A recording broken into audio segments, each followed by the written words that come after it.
Good morning everyone. आज हम लोग चैप्टर 4 के ई वे बिल टॉपिक पर डिस्कशन करेंगे। आप लोगों ने ई वे बिल सुना होगा।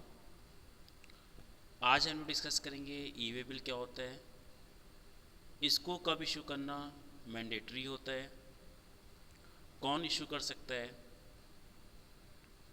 और ई वे बिल इशू करने की डेट से उसकी वैलिडिटी कब तक होती है।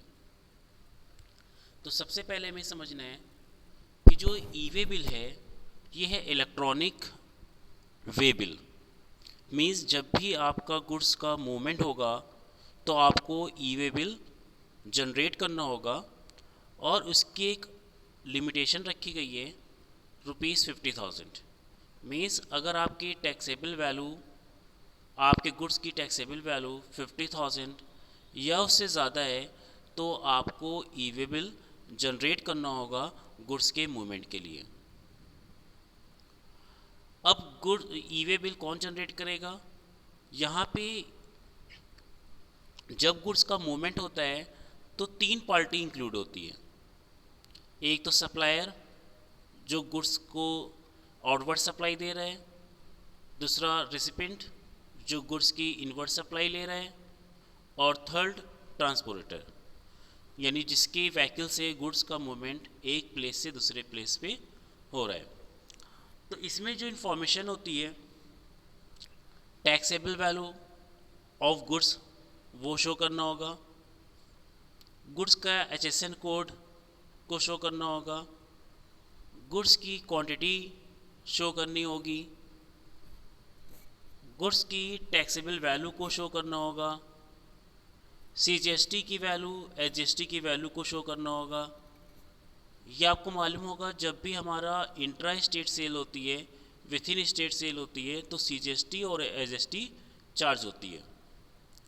और अगर अदर स्टेट में हम सेल्स कर रहे हैं या परचेज कर रहे हैं तो फिर उसको बोलते हैं हम इंटर स्टेट सेल, और उसमें आपकी IGST चार्ज होती है।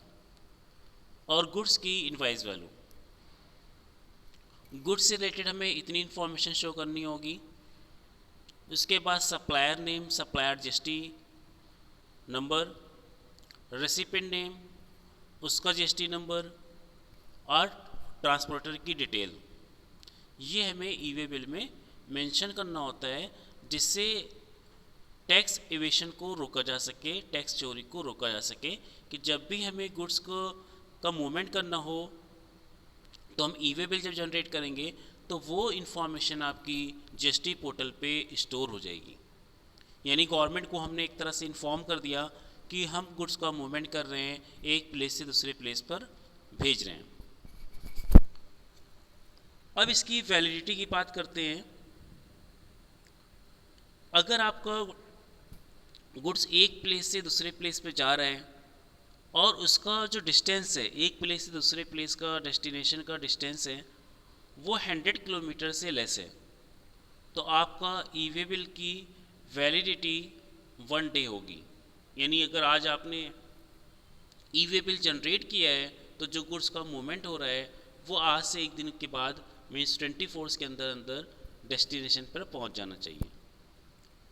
अगर आप डिस्टेंस 100 किलोमीटर या उससे ज़्यादा है बट 300 किलोमीटर से कम है तो ई वे बिल की वैलिडिटी 3 डेज़ की होगी। अगर डिस्टेंस 300 किलोमीटर या उससे ज़्यादा है बट 500 किलोमीटर से कम है तो ई वे बिल की वैलिडिटी 5 डेज़ की होगी। और अगर डिस्टेंस 500 किलोमीटर या उससे ज़्यादा है बट 1000 किलोमीटर से कम है तो ई वे बिल की वैलिडिटी आपकी 10 डेज़ की होगी। और अगर 1000 किलोमीटर या उससे ज़्यादा है डिस्टेंस आपकी तो ई वे बिल की वैलिडिटी 15 डेज़ की होगी।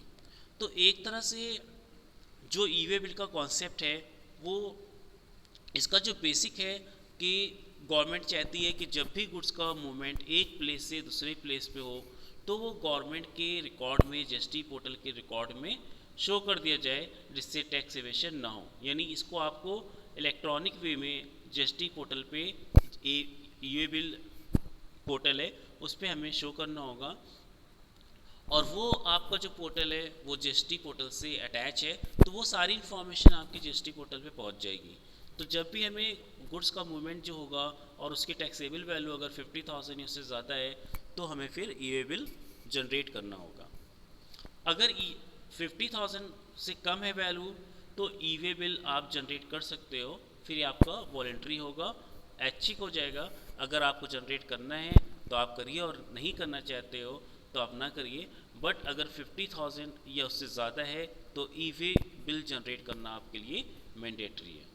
तो आई थिंक आपको ई वे बिल का कॉन्सेप्ट क्लियर हो गया होगा। Okay bye, have a nice day.